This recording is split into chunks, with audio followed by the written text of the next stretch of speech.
What is patience? Patience किसको बोलता है? एक टॉपिक को समझने से पहले सबसे ज्यादा इंपॉर्टेंट ये हो जाता है, काम करना किसको बोलता है? काम करना किसको बोलता है? जब आप ये समझ जाएंगे जे काम करना किसको बोलता है, तब आपको इजीली समझ में आ जाएगा जे व्हाट इज पेशेंस, धैर्य क्या है। सबसे पहले ये सोचिए जे काम करना किसको बोलता है। आप कोई काम का बारे में सोचा, आप सिर्फ सोचा, शुरू नहीं किया, क्या इसको काम करना बोलता है? आप सोचा, सोचने के बाद वो काम को शुरू किया, मतलब 100% की जगह में सिर्फ 1% कंप्लीट किया, कि इसको काम करना बोलता है। उसके साथ साथ आप सोचा भी है, वो काम को 50% कंप्लीट कर लिया, कि इसको काम करना बोलता है ना। वो काम को आप कंप्लीट किया, इसको काम करना बोलता है। जब तक आप जो काम को पकड़ा है, वो काम को जब तक आप कंप्लीट नहीं करेंगे, तब तक काम करना नहीं बोलता है। काम करना उसी को ही बोलता है जो काम आप पकड़ा है, वो काम को आपको कंप्लीट भी करना है, और वो भी 100%। 99% भी आप कंप्लीट कर लिया, उसके बाद 1% छोड़ दिया, तो उसको काम करना नहीं बोलता है। 100% काम आपको कंप्लीट करना ही पड़ेगा, उसी को ही काम करना बोला जाता है। तो जो काम आप पकड़ा है, इस बार आ जाता हूं patience. What is patience? Patience किसको बोला जाता है? जो काम आप पकड़ा है, वो काम जब तक कंप्लीट ना हो जाए, तब तक वो काम को कंटिन्यू करना, उसी को ही बोला जाता है पेशेंस। मतलब जो काम आप पकड़ा है, वो काम को आपको 100% कंप्लीट करना ही पड़ेगा, उसी को ही पेशेंस बोला जाता है। तो एक एग्जांपल लिया जाए। ये एग्जांपल के साथ आपको इजीली समझ में आ जाएगा जे हमारा जो लाइफ है, ये लाइफ में पेशेंस, जो धैर्य है, उसको इंप्लीमेंट कैसे करके किया जाए। क्योंकि पेशेंस का इंपॉर्टेंस हम जानता हूं, लेकिन पेशेंस को इंप्लीमेंट कैसे करके किया जा सकता है, ये हम नहीं जानता हूं। तो यही सबसे बड़ा प्रॉब्लम है। तो एग्जांपल ले लेता हूं एक रामलाल का। रामलाल एक बिजनेसमैन है। रामलाल बिजनेस शुरू करने से पहले वो सोचा है कि मैं कौन सा बिजनेस करूंगा। वो क्या किया, वो कैंसर, जो कैंसर का जो बीमारी है, वो बीमारी का जो मेडिसिन है, इसका बारे में रिसर्च किया। रिसर्च करने के बाद कैंसर जो बीमारी है, उसका जो मेडिसिन है, उसका बारे में जानकारी ले चुका है। मतलब कैंसर बीमारी का मेडिसिन क्या है। लेकिन उनके पास फंड नहीं है जिससे वो एक प्लांट लगा सके, और वो प्लांट लगा के वो जो मेडिसिन है वो मैन्युफैक्चर कर सके, साथ साथ में मैन्युफैक्चर करने के बाद वो डिस्ट्रीब्यूट भी कर सके। इतना कैपेसिटी उनके पास नहीं है, इतना फंड उनके पास नहीं है। और जब कोई इन्वेस्टर के पास वो जाता है, इन्वेस्टर भी नंबर चाहता है जब आप कितना प्रोडक्ट बेच चुका है अभी तक। लेकिन उनके पास जब फंड ही नहीं है, तो प्रोडक्ट भी कैसे करके बिकेगा? तो उनके लिए ये भी पॉसिबल नहीं है। तो रामलाल क्या किया, वो जब ये अच्छे से जान चुका है जो उनके लिए जो प्लांट लगाना है, उनके लिए जो मैन्युफैक्चरिंग जो सेटअप है, उसके साथ साथ बिजनेस को खड़ा करने के लिए जितना फंड का जरूरत है, उतना फंड उनके पास नहीं है। तो वो क्या किया, वो सबसे पहले एक फार्मास्यूटिकल कंपनी में जॉब करना शुरू किया। जॉब उनको मिल भी गया और वो काम को करना शुरू भी किया। लेकिन जब वो 1 साल काम को कंटिन्यू किया, वो जो चाहा था जे मैं आज जो पोजीशन में हूं, वो पोजीशन से मैं एक लीडरशिप का पोजीशन में जाऊंगा, जिसके कारण मेरे पास फंड आने के साथ साथ भी अच्छा एक्सपीरियंस हो जाएगा जो एक कंपनी को भी कैसे करके चलाया जा सकता है। लेकिन उनका ये जो नीड है, उनका ये जो डिजायर है, वो जो चाहता है, वो 1 साल जाने के बाद भी पूरा नहीं कर पाया। क्यों नहीं कर पाया? क्योंकि कंपनी तो बहुत बड़ा बात करता है जे उनको ये मिल जाएगा, जो प्रोडक्ट है वो प्रोडक्ट बहुत ही अच्छा प्रोडक्ट है, जिसके कारण जो भी बीमारी होता है वो ठीक से हो ही जाता है। साथ साथ में वैल्यू ऑफ मनी भी है। कंपनी कमिटमेंट तो कर देता है लेकिन बात यही है जे कोई भी कमिटमेंट वो फुलफिल नहीं करता है वो कंपनी, जिसके कारण वो कंपनी का ग्रोथ नहीं हो रहा है। और वो कंपनी का ग्रोथ नहीं हो रहा है, इसी के कारण जो रामलाल है उनको भी ग्रोथ नहीं हो रहा है। तो रामलाल ये जब देख लिया अच्छे से, जे कंपनी में ग्रोथ होना मेरा ग्रोथ होना तो इम्पॉसिबल है। क्यों? क्योंकि कंपनी कैरेक्टर लेस है। कंपनी जो कमिटमेंट करता है वो कभी भी वो फुलफिल नहीं करता है, जिसके कारण वो क्या किया, वो सबसे पहले जॉब को छोड़ा। एक जॉब को छोड़ दिया, उसके बाद सेकेंड जॉब करना भी शुरू किया। लेकिन सेकेंड जॉब में भी उनको सेम प्रॉब्लम आया और उनको ये एक्सपीरियंस हो गया कब, जब 1 साल बीत चुका है वो कंपनी में काम करके। 1 साल कंप्लीट होने के बाद सेकेंड जॉब भी छोड़ा, थर्ड जॉब शुरू किया। थर्ड जॉब में वो जो चाहा था वो उनको मिल गया। इसके कारण जो मेन पर्पस है ये काम को करने का, जो मेरे को फंड जुगाड़ करना है, जिससे मैं एक मैन्युफैक्चरिंग सेटअप कर सकूं और मैं मेरा कंपनी को खड़ा करने के लिए जितना फंड चाहिए उसको भी जुगाड़ कर पाऊं, साथ साथ में मेरा फैमिली को भी मैं अच्छे से चला पाऊं। क्या क्या उनका नीड था, जब मुझे एक कंपनी को खड़ा करना है, साथ साथ में मेरा फैमिली को भी चलाना है। तो वो जो कंपनी में जॉब उनको मिल गया और वो खुद जब ये जॉब में वो सेटिस्फाई हो गया, वो ये जॉब को कंटिन्यू करते गया, तब तक कंटिन्यू करते गया जब तक उनका ये जो नीड है वो फुलफिल ना हो गया। जब फुलफिल हो गया तब वो बिजनेस में आ गया। तो अभी ये जो पेशेंस का जो कॉन्सेप्ट है इसको अच्छे से समझिए। मैं पेशेंस किसको बोला, जे आप जो भी काम को पकड़ा है वो काम को आपको 100% फुलफिल करना है। जब तक आप नहीं करेंगे तब तक वो काम को कंटिन्यू करते जाना है। ठीक है, अभी रामलाल के एग्जांपल देखिए। रामलाल सोचा क्या है, जब मुझे एक कंपनी खड़ा करना है। कौन सा कंपनी? कैंसर का मेडिसिन जो बनाता है ऐसा कंपनी मुझे खड़ा करना है। ठीक है, मतलब एक फार्मास्यूटिकल कंपनी मुझे खड़ा करना है। ठीक है, ये वो सोच लिया और वही डायरेक्शन में वो जाना शुरू किया, छोटा छोटा स्टेप लिया। वो जब पहली कंपनी में जॉब करने के लिए गया, 1 साल बीत जाने के बाद वो खुद देखा जे कंपनी में मेरा ग्रोथ नहीं है, जिसके कारण मैं जो चाहता हूं वो मुझे नहीं मिल रहा है। वो 1 साल पेशेंस मेंटेन किया। मेंटेन करने के बाद वो खुद इम्पेशेंट होके वो जॉब को छोड़ दिया। मतलब पेशेंस मेंटेन करना कभी भी सॉल्यूशन नहीं होता है। हमेशा पेशेंस को मेंटेन करना सॉल्यूशन नहीं होता है। पेशेंस के साथ साथ आपको ये भी देखना पड़ेगा कि कब इम्पेशेंस का भी जरूरत होता है।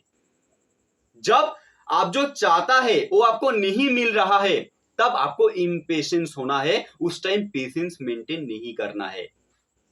और आप जो चाहता है वो आपको मिल गया है, उस टाइम जरूरत होता है पेशेंस मेंटेन करने का। जब तक नहीं मिल रहा है तब तक इम्पेशेंट होना है, जब मिल चुका है उस टाइम पेशेंस मेंटेन करना है। मिलने के बाद पेशेंस मेंटेन करना है, जब तक नहीं मिल रहा है तब तक इम्पेशेंट होना है। आप इम्पेशेंस नहीं होंगे तो आज आप पेशेंस भी मेंटेन नहीं कर पाएंगे।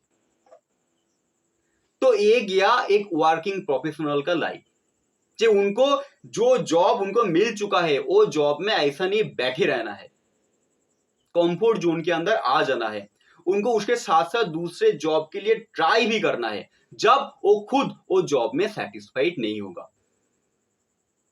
और वो जॉब में सेटिस्फाइड हो गया उसके बाद भी दूसरे जॉब के लिए ट्राई करना इंपॉर्टेंट इसीलिए हो जाता है, जिससे आज से 15 साल के बाद जब वो जॉब उनके पास नहीं रहेगा तब दूसरे जॉब कैसे करके मिले वो एक्सपीरियंस उनके पास हो जाए। और उनके पास ये एक्सपीरियंस नहीं होगा, मतलब दूसरे जॉब कैसे करके मिले एक्सपीरियंस भी नहीं होगा, तब वो 15 साल के बाद फंस जाएगा, क्योंकि तब उनका फैमिली भी उनके ऊपर डिपेंडेंट हो जाता है। तब उनका फाइनेंशियल कंडीशन बहुत ही खराब हो जाएगा जब ये जॉब उनके पास नहीं रहेगा। रहेगा तो अच्छी बात है। ठीक है, ओके। एक गया एक वर्किंग प्रोफेशनल का लाइफ, जे पेशेंस के साथ साथ इम्पेशेंस भी कब होना है वो भी देख लेना है। मतलब पेशेंस हमेशा मेंटेन करना कभी भी सॉल्यूशन नहीं होता है। इस बार आ जाता हूं एक बिजनेसमैन का कहानी, जो रामलाल का ले लीजिए। रामलाल सपोज वो जितना फंड चाहिए वो फंड जुगाड़ कर लिया, साथ साथ में बैकअप प्लान भी ले लिया, जे आज मेरा बिजनेस नहीं चलेगा तो मेरा जो फैमिली है वो 5 साल के लिए कैसे करके सरवाइव कर पाएगा। ठीक है, वो उनके पास एक बैकअप प्लान भी है, जितना फंड चाहिए वो बैकअप प्लान के लिए वो फंड भी जुगाड़ कर लिया। उसके बाद वो जो मेडिसिन है वो मैन्युफैक्चर करने के बाद बाजार में बेचने के लिए भी किया, मार्केट में बेचने के लिए भी किया, और एक प्रोडक्ट उनका बिक भी किया। क्या उस टाइम पेशेंस मेंटेन करना इंपॉर्टेंट होता है? सेकेंड प्रोडक्ट बिका, उस टाइम पेशेंस मेंटेन करना इंपॉर्टेंट होता है। थर्ड प्रोडक्ट भी बिक गया, इस बार इंपॉर्टेंट हो जाता है पेशेंस को मेंटेन करना। जब आपको एक प्रोडक्ट बिका, हो सकते हो तुक्के से बिक गया, सेकेंड प्रोडक्ट बिक गया, हो सकते वो भी तुक्के से बिक गया, लेकिन थर्ड प्रोडक्ट भी आप सेम स्ट्रेटेजी मेंटेन करके हमेशा सक्सेसफुल नहीं हो सकता है। तुक्का हमेशा काम नहीं कर सकता है, आपको तरीका लगाना पड़ेगा। और इसके कारण अब पहली बार भी सक्सेसफुल हुआ, सेकेंड बार भी सक्सेसफुल हुआ, थर्ड बार भी सक्सेसफुल हो गया। मतलब आपका जो भी स्ट्रेटेजी है वो सक्सेसफुल हो गया। इस बार काम आता है पेशेंस का। इस बार आपको सोचना है, जे आज मेरा 3 बिका, कल 3000 कैसे बिकेगा, उसके बाद 3 लाख कैसे करके बिकेगा, ये सोचना पड़ेगा। ठीक है, मतलब जब तक नहीं बिक रहा है तब तक इंपेशेंस होना है, और जब बिक चुका है, एक प्रोडक्ट नहीं 3 प्रोडक्ट भी बिक चुका है, पेशेंस मेंटेन करना है।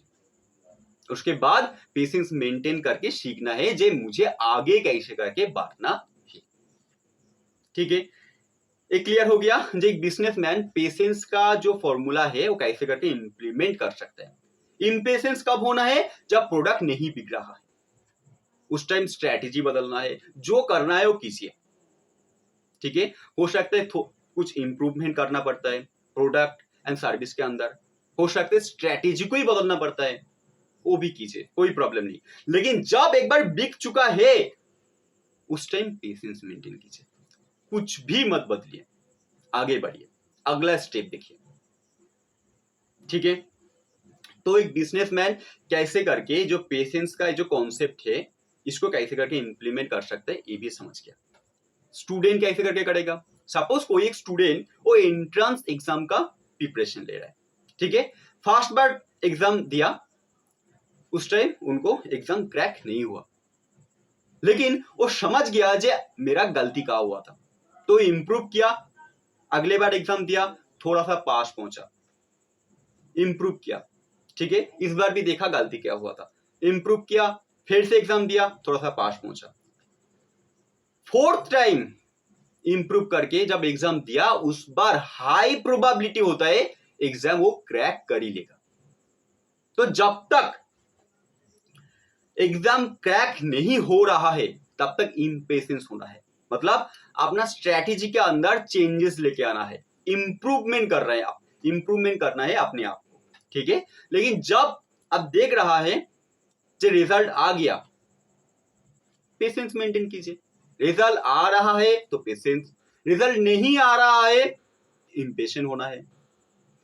ठीक है, तो एक गया एक स्टूडेंट का लाइफ, एक गया एक बिजनेसमैन का, और एक वर्किंग प्रोफेशनल का लाइफ। जे पेशेंस का जो कॉन्सेप्ट है वो आप कैसे करके इंप्लीमेंट कर सकते हैं। तो पेशेंस किसको बोला जाता है? जो काम आप पकड़ा है वो काम को हाईएस्ट, वो काम जब तक फुलफिल ना हो जाए तब तक वो काम को कंटिन्यू करते जाना, मतलब वो काम का जो हाईएस्ट पॉसिबिलिटी है वहां तक पहुंचना।